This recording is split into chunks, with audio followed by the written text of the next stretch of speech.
So we've been looking at love. We have 100 days of love. We're at day 49, so we're halfway there, and it's going to go a lot longer. That's good. And today we're continuing a short mini-series in the middle of this on love and justice. And the purpose there is that a lot of times we read in the Bible, we read about love and love this person and love that person and be kind to your neighbor and all of that. But so often love comes attached to an understanding of justice. It is a deeper sense of love and understanding about the world. And when God often acts in the world, God acts with an idea of pulling the oppressed up, or liberating the oppressed, or pulling someone out of a place of marginalization. And that is this idea of love going beyond just helping out, but going into the space of justice. This is a bit tough, but let's distinguish just for a minute. Let's pretend. This is hard. We're going to do a little bit of this along the way here today, but we're going to distinguish some sort of idea of charity and some sort of idea of justice or injustice. Something like that. We'll try this. So the Good Samaritan is this lovely story. No problem. Matthew 25 we did last week. When you saw someone in need, you helped them. That was me. When you saw someone in prison, you visited them. That was me. When you saw someone who needed clothing, you helped get them clothes. That was me. That was Jesus speaking, right? Or telling this parable about this. Anyway, and the idea there is you see someone that's hurting, you help, you do something. This would fall under this sort of charity idea. Along the spectrum, though, we have systems of injustice. We have systems of people in need. We have systems that are hurting. And the idea of correcting justice out of a duty to love is an idea that, okay, this person is not only just in poverty, but there's something that's gone wrong in our culture, in our society, in our world that has caused this. And if we can really do something about it, we can address the injustice that's happening in society and thus help that person and many others that are being oppressed or marginalized because of that specific situation. That's the idea of justice. And so sometimes we get this real floaty, flighty idea of love, and we're just going to love everyone and everything's going to be happy and hunky-dory. But often when God says love and mercy and kindness, that has a deeper intent to say not just caring for that individual on the side of the road, but also caring for what has caused this to happen, what has put us in this place that has caused people to be in poverty like this. So remember when in Luke, Jesus, I think the title of the section is Jesus begins his public ministry or something like that. In Luke chapter 4, Jesus walks into a temple and begins teaching. And this is this moment when Jesus moves into a space of ministry, into a space of teaching and helping and all the things that Jesus is going to do. And what he does when he goes into that temple and begins teaching is he begins to read from the prophet Isaiah. We're going to read just a few verses here. Whoops.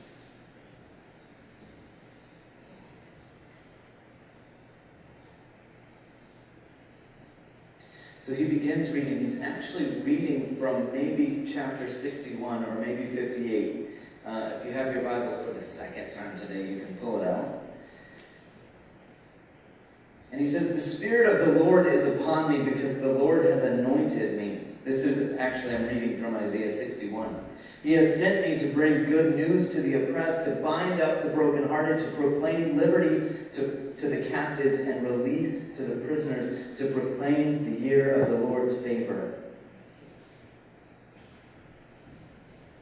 To proclaim the year of the Lord's favor.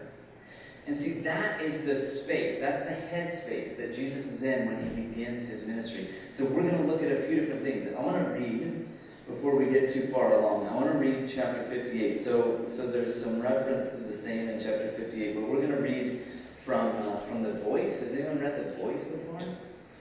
They do like this play thing. It's like there's a speaker and it's like presented, and then there's another speaker. Anyway, you'll get it.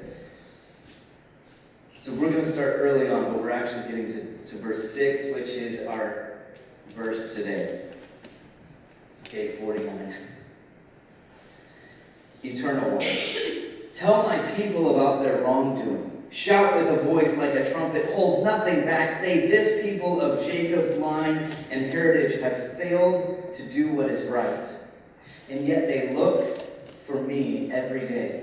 They pretend to want to learn what I teach, as if they are indeed a nation good and true, as if they hadn't really turned their backs on my directives. They even ask me, as though they cared, about what I want them to be and do, as if they really want me in their lives. People, why didn't you notice how diligently we fasted before you? We humbled ourselves with pious practices, and you paid no attention. Eternal One, I have to tell you, on those fasting days, all you were really seeking was your own pleasure. Besides, you were busy defrauding people and abusing your workers. Your kind of fasting is pointless, for it only leads to bitter quarrels, contentious backbiting, and vicious fighting. You are not fasting today because you want me to hear your voice. What kind of fast do I choose? Is a fast simply, a true fast simply, is a true fast simply some religious exercise for making a person feel miserable and woeful? Is it about how you bow your head like a bent reed, how you dress in sackcloth, and where you sit in a bed of ashes? Is this what you call a fast, a day the Eternal One finds good and proper? No. What I want in a fast is this: to liberate those tied down and held back by injustice, to lighten the load of those heavily burdened, to free the oppressed and shatter every type of oppression. A fast for me involves sharing your food with people who have none, giving those who are homeless a space in your home, giving clothes to those who need them, and not neglecting your own family. Everything you're doing, we're in this season of fasting. We're actually in the season of Lent, which most of us from outside, anyway, don't even know. We're in the season of Lent, and this is so timely. And he's speaking here from this space of this fasting days and saying all of this stuff is pointless because it's not tied to anything real. It's tied to making you feel miserable or good about yourself for feeling miserable about yourself. It's tied to you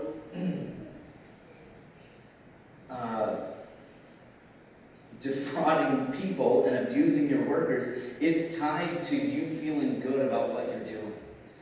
And often we think of, and now we're going to get real for a second, we think of church about what we're supposed to be doing as a people of God. And God says it's not the festivals, it's not the fasting, it's not the worship, if that is not also tied to the action of love and justice and care for the world around you. So all of this is lovely.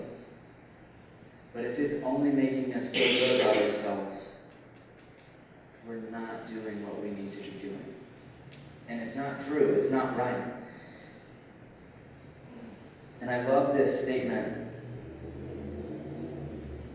A fast for me involves, before this.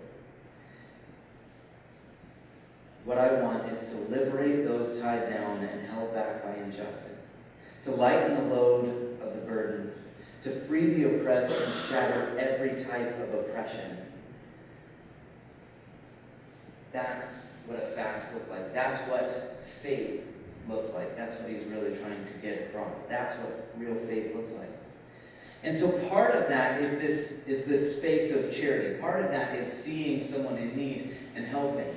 But part of that is something deeper, something bigger, where we see a broken world, a broken community, a broken municipality, and say, wait a second, something is not working here, because in this system, all of these people are making huge amounts of money, and these people over here are thrown out on the streets. There's something broken in the process. Jesus begins his ministry quoting Isaiah, asking you to think about the injustices of the world. Think about that for a second. Just take a deep breath and think about everything that Jesus does, says, acts, and follows through in those 3 years of ministry. Begins quoting this passage in Isaiah. Jesus thought to himself, where's the right place to start? Everything that's about to happen, where's the right place to start? Liberate the oppressed, set the captives free. We often take this idea and spiritualize it.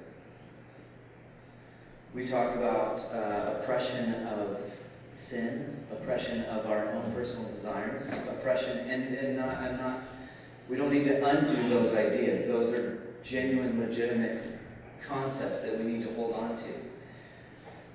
But when we spiritualize it, we often lose sight of the fact that this is real, concrete oppression that Jesus is referencing. This is real, concrete, real life oppression and marginalization that Jesus sees in the world and says, this has to stop. This is not how society is supposed to function. And what's lovely about this is that we think about, again, I've got so many qualifiers. We think about Jesus as this one pioneering this idea of love and justice and all of these things, some of us anyway. But the reality is that this is long held. So we're reading from Isaiah. Jesus starts from Isaiah, maybe somewhere in the 6th, 7th century before Jesus, and this is the core of Isaiah, saying, "Set the captives free, liberate the oppressed."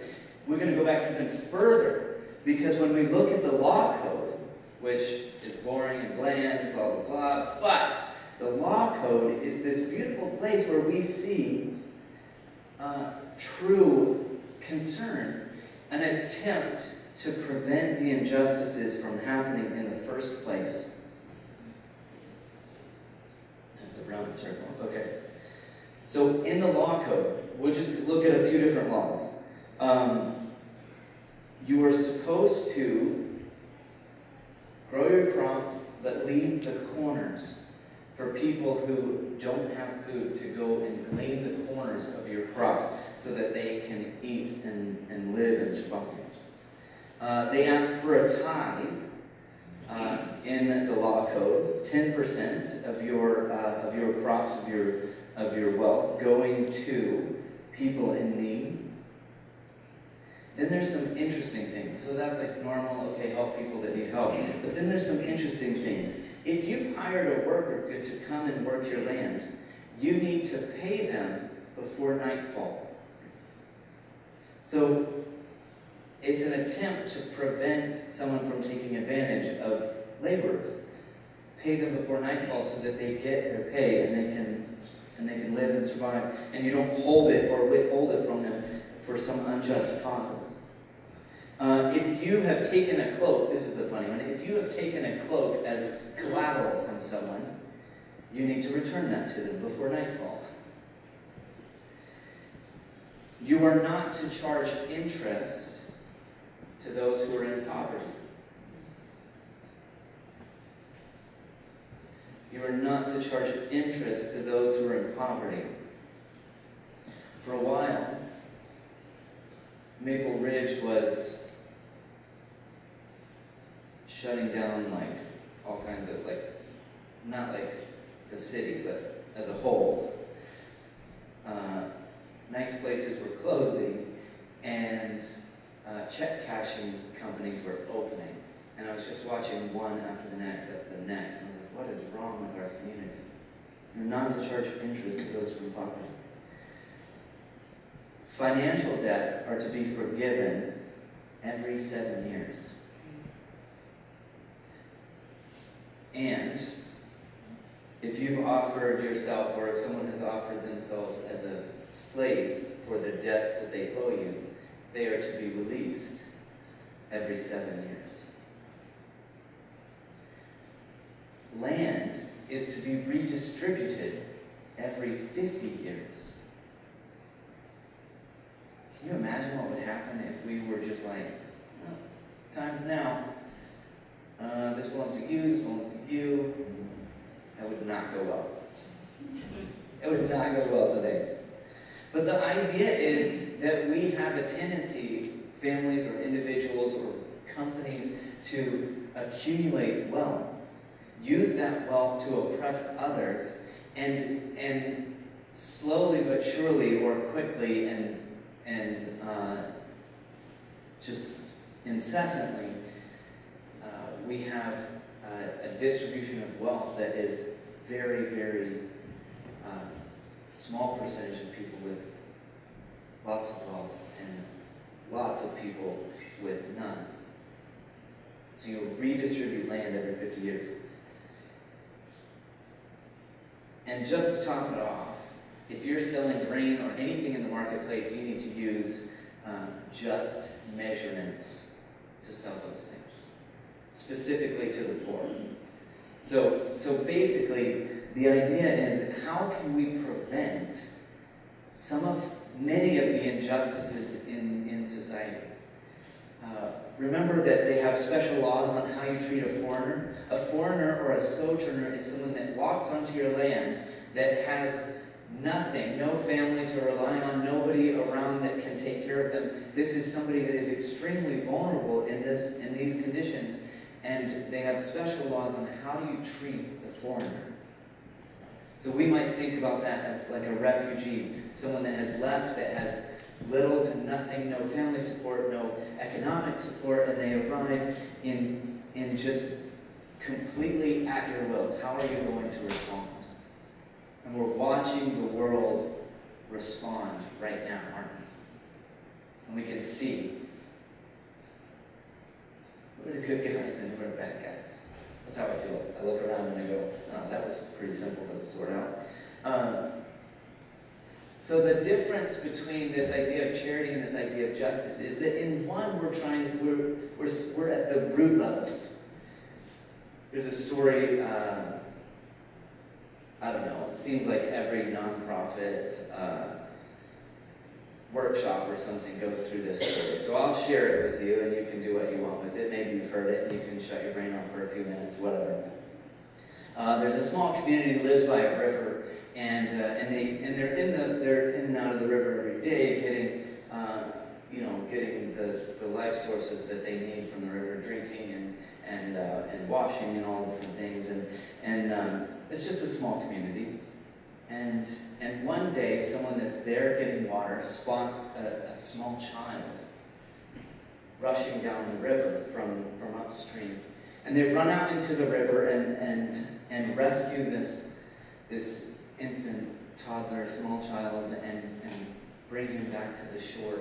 And just as soon as she passes him back on the shore, she looks out and she sees another child coming down the river. And so she set this one down, and she runs back into the river, and she begins to pull this next child out of the river. And then, as soon as she does that, she sees another one. And then she spots this one, but then there's another one coming. And so she's grabbing this one and yelling out to her community, please come help, we need help. And so by the end of it, all 50 people of this community are out here grabbing children as they're floating down the river. And all of a sudden, there's some that are passing by, and they're not getting to all of them. And so they're pulling as many as they can, and one person gets out of the water and stops, sees there's more and more kids coming, and they can't get them all, and begins to walk upstream. They're going to lose more kids because he's not in the water, but he's beginning to walk upstream to figure out what is the source of these children coming down the river. And finds the source and stops it at the source so that the kids can be saved before they begin floating down the river and becoming a problem that no one can tackle. That's the difference that we're asking. So we go down and we serve meals at Anita Place Tent City. And I love that we do this. But we're downriver trying to feed people. And the problem is getting bigger and bigger upriver, that we need to be thinking about how do we stop all of these kids from ending up on the streets or in the river. This is that distinction between charity and justice. I'll tell you a quick story, and here's the fun thing about this. I don't have any solutions for you at the end of this. We're just going to leave it here, and I'm going to say, okay, come back to me with ideas because I don't have them. This is part of the community. So I'll tell you, in some of my studies, I came across an idea called asset-based community development. If you've been around a while, you've heard me say this word before. Asset-based community development is the idea. And we're a little off topic just for a second. Community development is the idea that you have two kinds of nonprofits or charity type organizations. One of them goes into a community with sort of downriver, if that makes any sense, and says, takes their lab coats and a checklist and says, okay, and they begin walking from neighbor to neighbor and saying, what is the problem? Do you have dental problems? Do you have economic problems? Do you need this in your community? And begins taking a needs assessment of what's wrong in this community. And then they take their list, they compile all the data, and they go back to their office and they say, okay, it looks like these people need a dentist and a pharmacy. And so then they go and they contact all the people that they know, and they find someone that will come in and do dental work for this community, and they bring them in and they do the dental work, and they go home and they feel great. They're getting good stuff done. Let's not negate that. The asset-based community development model says, let's go in and begin finding out who these people are, and begin connecting neighbors to neighbors, and figuring out how they might come up with solutions out of their own place. What are the things they see as problems? What are the things that they identify that they can help and fix and solve? And so I visited this community, this neighborhood in Atlanta, Georgia. And this is slow, hard work.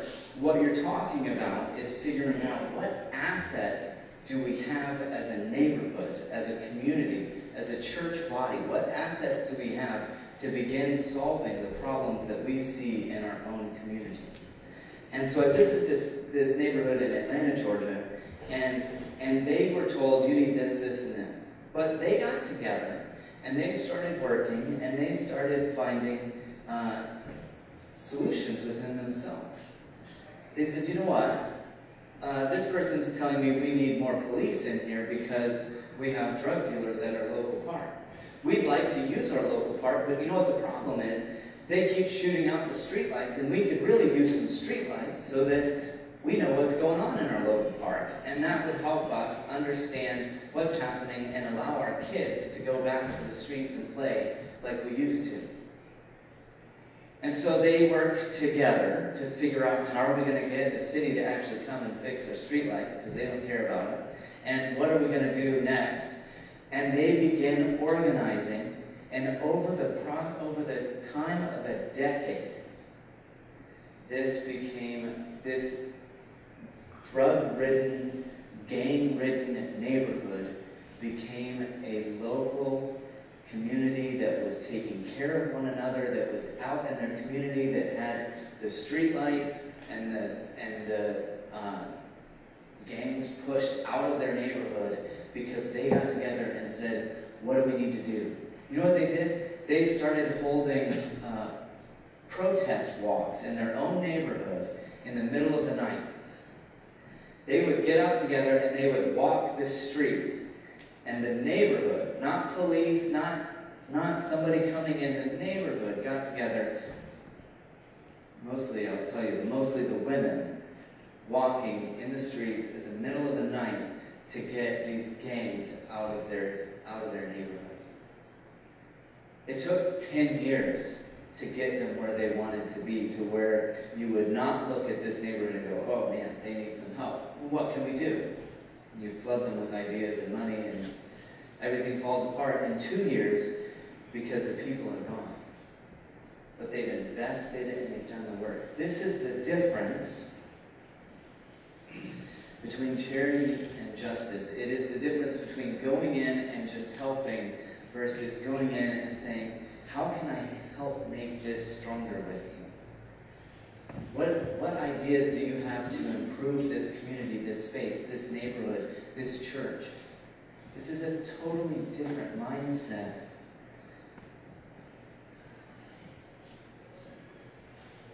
It is one that addresses justice and love at its root level, instead of downstream trying to put band-aids or pick the kids up out of the water.